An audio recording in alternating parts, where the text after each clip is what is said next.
Are you ever writing a sentence and realize that you aren't sure why you have to write it a specific way?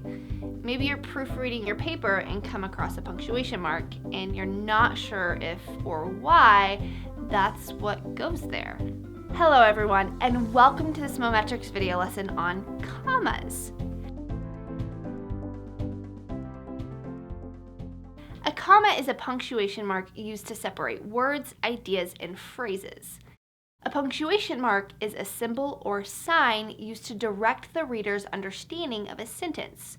For example, we use periods to mark the end of a sentence, exclamation points to show excitement, and question marks to show that the sentence should be read as a question. Commas function as a sort of pause between parts of a sentence, rather than as an end or as a question. Commas are usually placed in the sentence where you would most naturally take a breath if you were reading the sentence aloud. We also use commas to add emphasis to our writing, to make the reader pause and think about what is being read, and to allow for more information to be said in the clearest way possible. Today, we'll look at how and why you should use commas. In writing and speech, we use comma when giving a direct address to someone. A direct address is simply when you are directing your sentence to a specific person. For this reason, a comma must come either immediately before or after the address is made. Placement of the comma will just depend on when the address is made in the sentence. Let's look at a couple of examples. Mom, are you picking me up from school? In this example, you would place your comma after the word mom to add clarity to the sentence and to specify that it is mom you are speaking to. If we change the structure of the sentence, it might look something like this. Are you picking me up from school, Mom? In this one, the comma comes directly before mom. By placing the comma before mom, you are showing that the question is directed towards mom rather than someone else. Here's a third way you could use commas for a direct address in your sentence. Hey, Mom, are you picking me up from school? In each of these examples, a comma is used to show that the question is directed to the mom. If you didn't use your comma, it would be confusing as to whom your sentence was directed. This is an example of using commas for clarity in your writing. You should also use a comma when writing dates and locations. When writing the month, day, and year in the middle of a sentence, you would use commas to separate each piece of information. For example, today, Friday, September 14th, 2018, is the day Mom will pick me up from school. You need to use a comma when writing your date because without one, your sentence becomes too congested with numbers and words, and it becomes more difficult to read. Using commas when writing the date also allows for interpreting information to be seamlessly included in the middle of a sentence without disrupting its flow. As I'm sure you're learning, the English language has many exceptions to its rules, such as this one. If you're writing the date with just the month and the year, do not use a comma to separate the month and year. Additionally, you will not use a comma after the year. My birthday will happen during September 2018. In this example, it would disrupt the flow of the sentence to include a comma and force a pause where one is not necessary. When writing locations, a comma should be used to separate cities from states and to separate cities from countries. A comma is used at this time to show that the city is part of something larger, a state or a country. Additionally, commas are used to separate counties and states as well as countries and continents. Let's look at some examples. Mary is from Houston, Texas. In this example, we use a comma to separate a city from a state. She has been to Paris, France, but she has not been to Paris, Texas, United States of America. In this example, we use a comma to separate a city from a country and to separate a city, state, and country.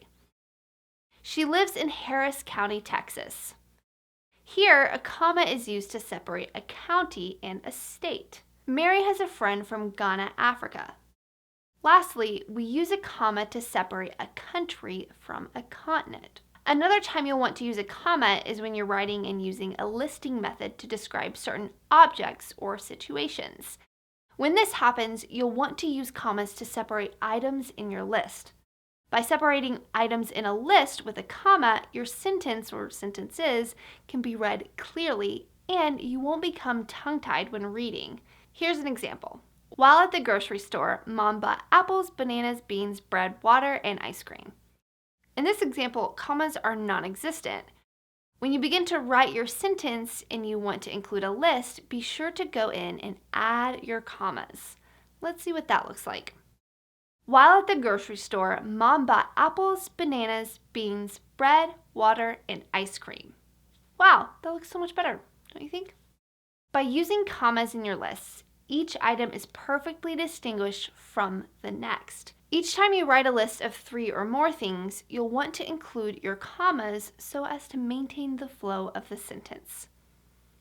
You'll want to use a comma when adding a conjunction and, if, or, but, yet, etc. to combine two independent clauses. An independent clause is a sentence that can stand alone, meaning that the sentence contains at least one subject and verb in agreement. In the case that you are wanting to combine 2 complete sentences, use a comma and a conjunction to get the job done. Here are some example sentences. Mom went to the grocery store. She bought apples and bananas. Here are 2 independent clauses, both containing subjects and verbs. Combining these sentences with a comma and conjunction relieves you of having to keep writing short, little descriptive sentences. By combining the 2, you're adding variety to your writing. Pro tip: writing with a variety of sentence styles is a great way to keep your reader interested and keep your work interesting. Let's try rewriting those sentences with a comma and a conjunction instead. Mom went to the grocery store and she bought apples and bananas. That looks so much better. We were able to combine 2 independent clauses, both having subjects and verbs, just by adding a comma and a conjunction. Now our sentences will read smoothly rather than being choppy like they were before. Lastly, a comma should be used between 2 adjectives of the same weight, describing the same noun. This just means that if you're using 2 adjectives that roughly convey similar meanings, belong to the same category of description, and can be swapped in the sentence without changing the meaning, you should use a comma. Let's work through some examples together. Mom only buys ripe, grown fruit at the grocery store. In this example, ripe and grown are similar things about the fruit that Mom buys. One way to test whether or not the adjectives need a comma is to place the word and between them and switch their placements. Mom only buys ripe and grown fruit at the grocery store. Mom only buys grown and ripe fruit at the grocery store. The meaning of the sentence does not change no matter which way you write it. For this reason, you should place a comma between ripe and grown. If the adjectives do not describe the noun in the same weight, then a comma is not necessary. Mom picked up a bag of large old bread by accident. Here, you would not need a comma between large and old. These 2 adjectives describe different qualities of the bread that was bought, size and age. Because they are different descriptors, a comma would not be used. Remember, we use commas to add a pause to our sentences in order to make them clearer for the reader. When we have a lot of information to include in our writing, it's important to make it as easy as possible to keep up with. These are just a few instances in which you should be using a comma, and with enough practice, you'll get the hang of them. If you think you're understanding commas and want to learn more about the do's and don'ts of using them, be sure to check out our other video, 10 Best Comma Rules. And if you enjoyed this video, give us a thumbs up and subscribe to our channel. See you guys next time.